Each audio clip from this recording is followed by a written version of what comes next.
Hello guys, welcome back to our channel. Very very good morning friends. তো আমি ভিডিওটা সকালবেলা থেকে স্টার্ট করলাম। তো আপনারা যে যেখান থেকে আমার ভিডিওটা দেখছেন না কেন, ঈশ্বরের কৃপায় সবাই সুস্থ আছেন এবং ভালো আছেন। তো আমরাও সবাই খুব ভালো আছি। তো আজকে আমাদের ফ্যামিলি পিকনিক আছে, তো বাড়ির সামনে একটা উনান খোঁড়া হচ্ছে। তো এই উনানে আমি রান্না করেছিলাম, ঠিক আছে। করেছিলাম বলার কারণটা, এখন আমি বাবার বাড়িতে আর নেই, শ্বশুর বাড়িতে, এই জন্য। আর ভিডিওটা মানে শ্বশুর বাড়িতে এসে এডিট করছি, ঠিক আছে। আর সত্যি কথা বলতে কি বলুন তো বন্ধুরা, মেয়েদের না কোনো বাড়ি ঘর নেই। এই বাবার বাড়ি, এই শ্বশুর বাড়ি, ঠিক আছে। আর বাকিটা স্মৃতি। মেয়েদের জীবনটাই স্মৃতি। তো সবটাই আমার কাছে স্মৃতি হয়ে রয়েছে। এডিট করছি, ভীষণ মন খারাপ লাগছে, ঠিক আছে। সময়তে হয়তো বন্ধ করে কান্নাও করে নেবো, এরকম মানে দেখছেন কথাটাও আমার বেঁধে যাচ্ছে, এরকম একটা ব্যাপার, ঠিক আছে। তো চলুন, ইমোশনাল হলে হবে না, আমাকে এডিটটা করতে হবে। তো এই যে বৌদি এসেছে, বৌদিদের বাড়িতে মানে টিনের ওপরে একটা সিম গাছ রয়েছে, ওপরে না, সিম গাছটা মাটিতে লাগানো হয়েছে, গাছটা বেয়ে টিনের ওপরে উঠেছে। তো সেখানে অনেকটাই সিম ধরেছে, তো সেখান থেকে কিছুটা বৌদি পেড়ে নিল। গাছটা আমি একটু দেখিয়ে দিলাম ঘুরে ঘুরে, ঠিক আছে। তো এখন চলে এলাম বৌদির বাগানে, মানে সবজি বাগান আর কি, ঠিক আছে। তো বৌদির আগে থেকেই ওলকপিটা তোলা হয়ে গেছে, তাই বৌদি একটু অ্যাক্টিং করে নিল। ইস, কি জোর দিয়ে না ফুলকপি, সরি, ওলকপিটা তুলতে হচ্ছে। তো বাগানে এত সবজি রয়েছে, বাজার করতে আর যেতে হবে না। হ্যাঁ বন্ধুরা, ঠিকই শুনেছেন। তো এখন বৌদি ওলকপি তুলছে।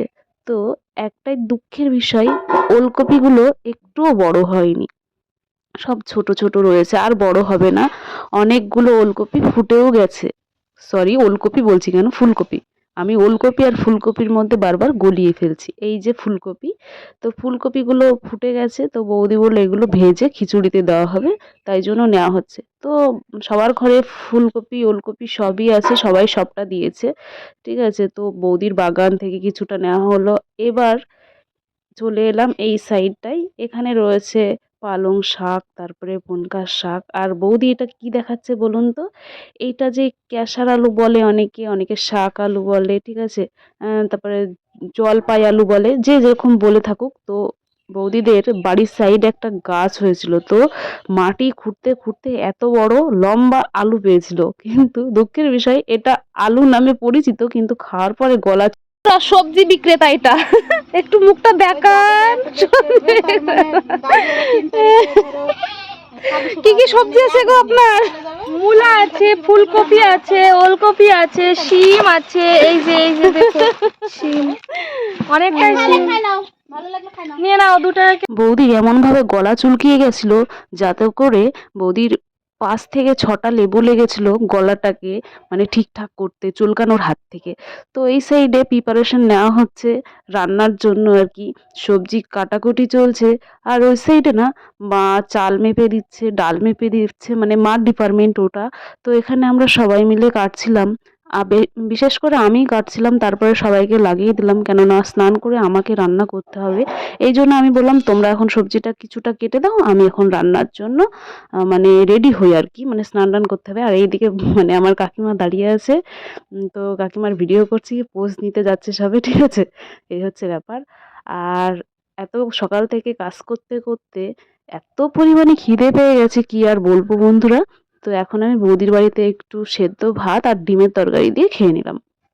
তো এই সাইডে দেখুন বন্ধুরা, আমার কাকিমা একটা কড়াইয়ে মাটি দিয়ে দিচ্ছে, ঠিক আছে। তো মাটিটা না দিলে কড়াইটা ভীষণভাবে পুড়ে যাবে।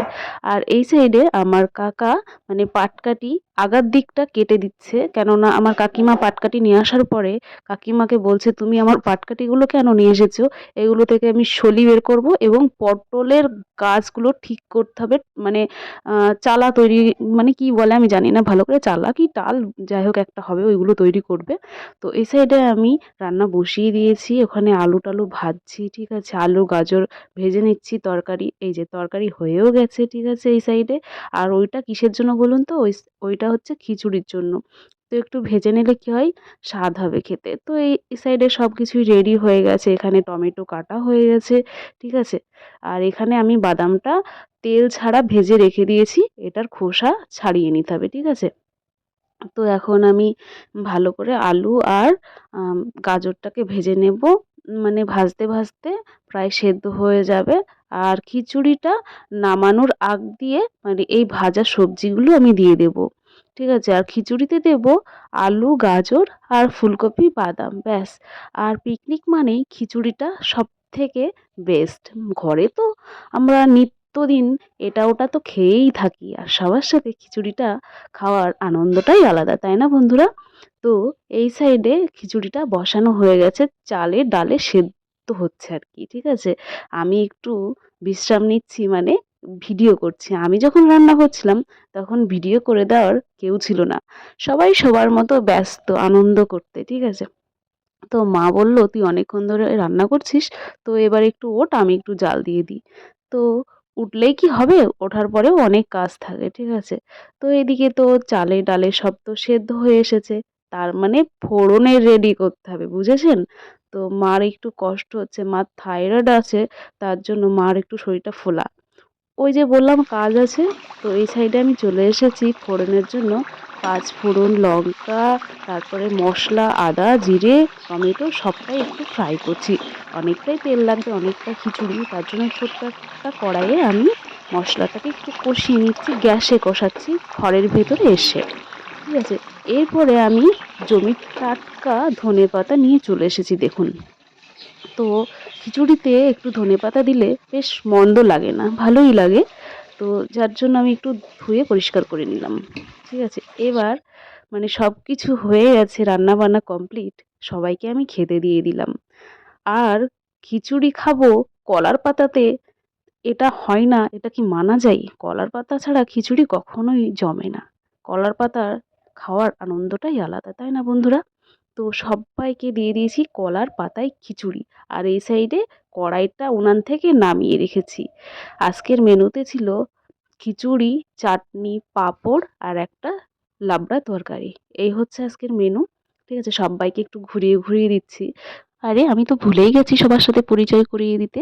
তো এই সাইডের যে কমলা কালারের শাড়িটা পরে, এটা হচ্ছে আমার বড় জেঠিমা, তারপরে আমার মা, তারপরে রয়েছে একটা বৌদির নাতনি, তারপরে আমার পিসির ছেলে, মানে ওটা দাদা হচ্ছে, তারপরে আমার কাকার ছোট ছেলে, ওটা হচ্ছে আমার ভাই, আর তারপরে কাকা, আর এই সাইডে হচ্ছে আমার কাকিমা, আর এই সাইডে খিচুড়ি এক কড়াই, প্রচুর খিচুড়ি হয়েছিল। তো আগের দিনে শর্ট পড়েছে বলে আজকে আমি অনেকটা রান্না করেছি। কে কত খাবি খা, আর পাড়ার মানুষ কত আসবি আয়, সবাইকে ডেকে ডেকে আজকে খাইয়ে দেবো, এক্সট্রা রান্না করে ফেলেছি। তো আর ওই সাইডে বসে আছে আমার একটা বৌদির মেয়ে, ও হচ্ছে প্রেগনেন্ট, তাই ওকে আমি বাইরে খেতে দিইনি, ওকে আমি ঘরে একটা থালাতে করে সবকিছু সাজিয়ে দিয়ে দিয়েছি, ও ঘরে বসেই খেয়েছে, ঠিক আছে। যে যেখান থেকে ভিডিওটা দেখছেন না কেন তাদেরকে অসংখ্য অসংখ্য ধন্যবাদ। আপনারা এইভাবে আমার পাশে থাকার জন্য আমি নিত্য নতুন ভিডিও দিতে উৎসাহিত থাকি সবসময়। তো ভিডিওটা ভালো লাগলে একটু লাইক, কমেন্ট, শেয়ার, সাবস্ক্রাইব, আর ফেসবুক থেকে যারা দেখছেন তারা একটু ফলো করে দেবেন। Tata, bye bye. নেক্সট কোনো ভিডিওতে আবার দেখা হবে। সবাই সুস্থ থাকবেন, ভালো থাকবেন।